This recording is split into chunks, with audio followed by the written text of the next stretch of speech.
Well, hello there! Good times with Scar, doing my first dual commentary over a Call of Duty 4 gameplay on Overgrown. Now, let me introduce the one, the only, Wall-ESurfs! Wow.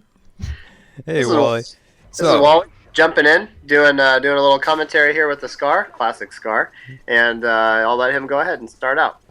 alright, Wally, first thing I gotta get out of the way is, now what exactly is Sock Monkey style, your preferred gaming style?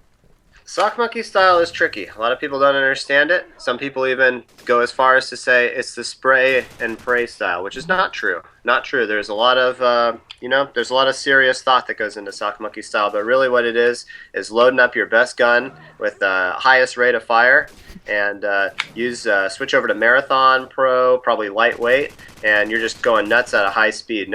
People don't even see you coming. They just see these arms flailing and bullets flying, clips going everywhere. There's heat coming out of the gun. Everything's getting crazy. They're like, "What is that?" And it's sock monkey style, just blurring across the map. Nothing better than Sock Monkey style. Not better. Sometimes, I mean, you like to look through that sight. You know, you like to take your time, get a good ratio going. But other times, you just gotta tear it up.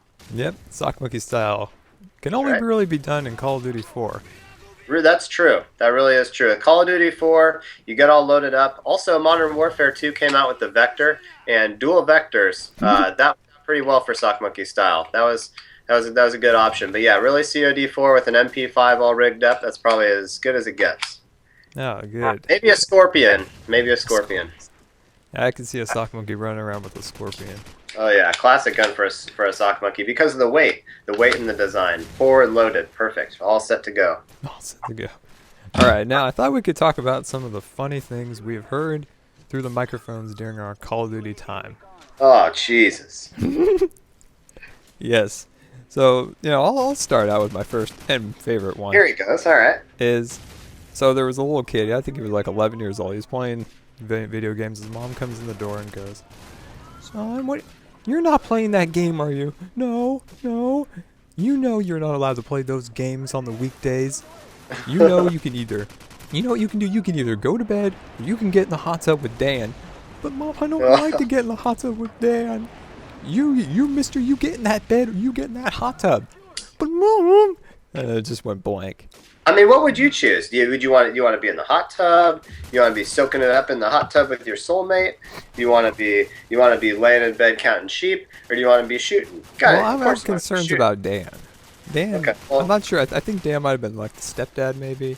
Oh, this classic creepy stepdad. I see. Yeah, so I'm No, not it's sure. like that, hairy chest, maybe a couple of gold chains, and it just makes the little guy a little uncomfortable. His Yeah, mom doesn't understand this because she likes being in the hot tub with Dan, but she doesn't understand for a young man that's not the best place to be. No, not the best place at all. Then recently there was a guy he was playing, and all of a sudden, "Grandma, what are you doing?" "No, Grandma.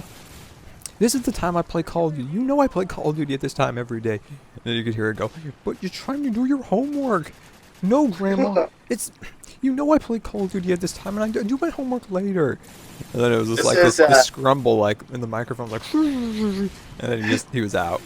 Oh, he was gone. Was he the host? No, he wasn't the host, but... Oh, okay, But there you Grandma, go. you know this is the time You know I what play Call of what Duty. that is that's a classic case of a kid. He's setting up appointments with his team. They plan on playing at a certain time. Grandma's interfering. She's getting in the way.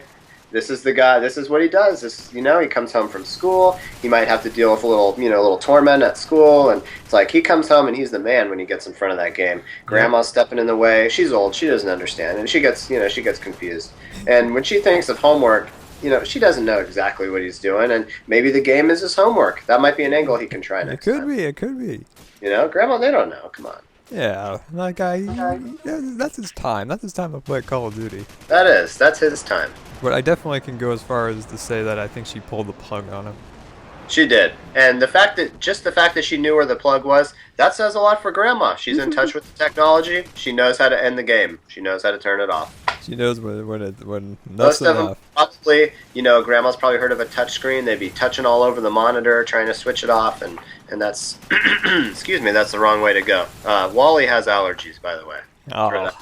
Just throw that out there. So now, what ones do you have? What kind of things have you heard through the microphone? I got some stuff over the years. Probably the weirdest would have been this. The guy didn't even say that much, but his username was Irish Guy for You, abbreviated as Irish GUI for guy, and then the number 4 and the letter U.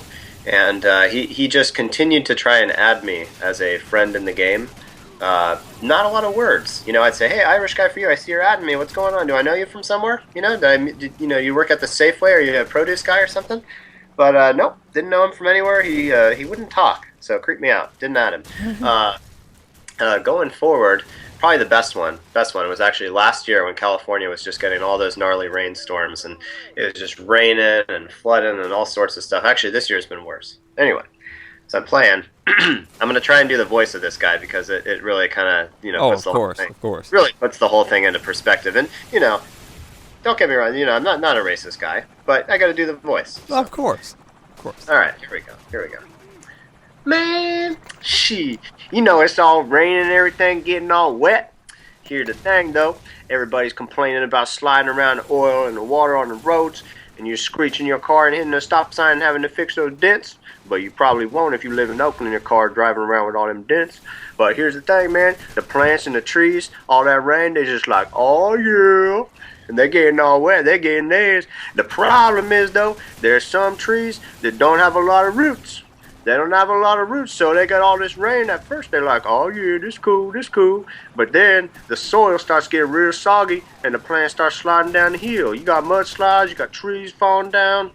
It's just not, it ain't all that great, and nobody there to take care of it. Nobody there to pick up that tree and go put it back in the ground. All they care about is, oh, shoot, there's a tree sticking in the way, and it's getting in the way. All this traffic time I got to spend now.